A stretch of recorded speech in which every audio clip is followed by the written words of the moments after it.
Hey, Frank. Hey, Roger. Yeah, can I see you in my office for a minute? Sure. Hey, Stu, can you wash these parts for me for a minute? Don't forget to cut the clash. You got it, big guy.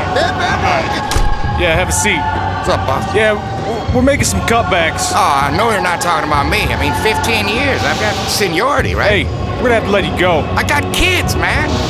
It is what it is.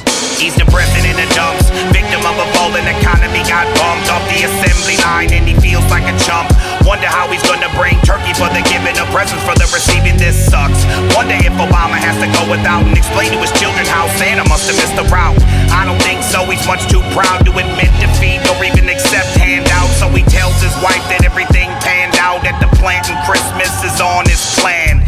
Tears of joy fill her eyes, but inside he feels even worse for lying and he wants to die. He pretends to go to work every day, but he's not going to work. He's just wasting away in the front seat of a parking lot up the street where he punches the steering wheel repeatedly saying, why me? Sometimes it gets real hard when you got no money and you got no job and you got no reason to be celebrating, and it seems like you're in a hopeless situation. Sometimes it gets real hard when you got no money and you got no job and you got no reason to be celebrating, and it seems like you're in a hopeless situation. Got your headlights turned off, a radio too, with the garage door closed, we get all the fumes. Windows down so the exhaust gets through, and on the windshield, man, fucking Christmas, boo. This is my gift to the bitch that ruined it all. Fuck monoxide, this is straight from Paul. I probably should've seen all the writing on the wall in the beginning when the cell phone calls didn't diminish and you didn't have a job, so what? Your work buddies just one of the many people you was putting above me. I was thinking it was lovely when it was really a laughable situation, so now an ugly end is what you're facing. Case in point, in a minute you'll be dead, and in an hour after that all your family's coming in, and in an hour after that it's on the evening news that the Christmas blues was the reason I killed you. Sometimes it gets real hard when you got no money and you got no job and you got no reason to be celebrating, and it seems like you're in a hopeless situation. Sometimes it gets real hard when you got no money and you got no job and you got no reason to be celebrating, and it seems like you're in a hopeless situation.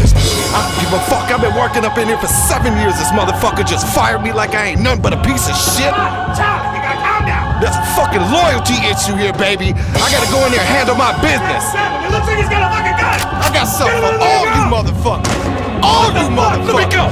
What? You gotta stop.